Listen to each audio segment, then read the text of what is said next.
Hello, welcome to our devotional time here at Temple Baptist Church in Poplar, Bluff, Missouri.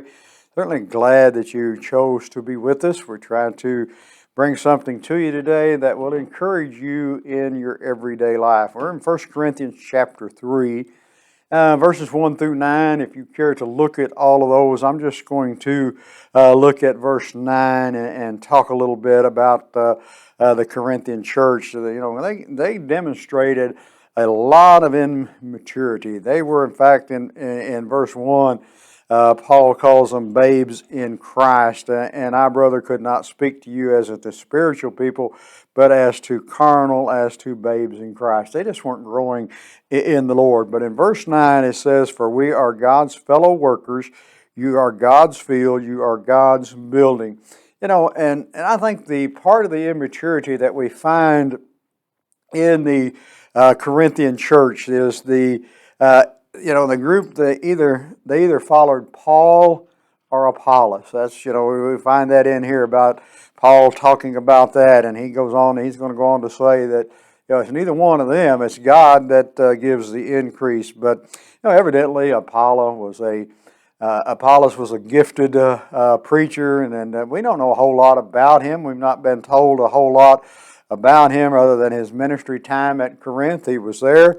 Paul we know much more about, don't we? Paul gets credit for writing the biggest majority of the New Testament. He wrote most of it. And so, he founded the church there. He insisted, and he and Apollos were God's instruments. They weren't competitors. They weren't competing against each other. Which one would say, I can win the most people, or I can do this, or I can do that. But partners, and God who blessed their labors is to be honored.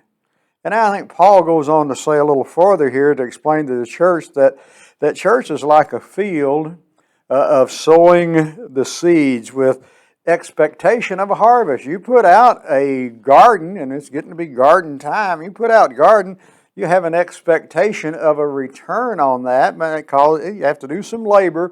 Gardens just don't grow on their own. You have to take care of them. But sowing the seeds with expectations of the harvest, and but not a physical building or one like that. We're talking about a building maybe a little bit, but a spiritual one. And God uses different leaders in the church according to their ability, the strength to work.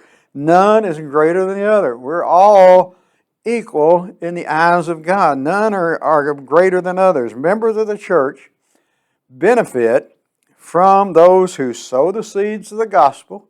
Somebody sowed, one sowed, one watered, but God gives the increase. And so, as member of the church, we benefit from those who construct the house of God, but we labor together to honor Him. Just think about it. For we are God's fellow workers. You are God's field. You are God's building. That's what we are today as God's church, as God's people. We are laborers together with God. He's the one that's going to give the increase, but we've got to be out there sowing the seeds. Are you doing that? I invite you to our services here at Temple.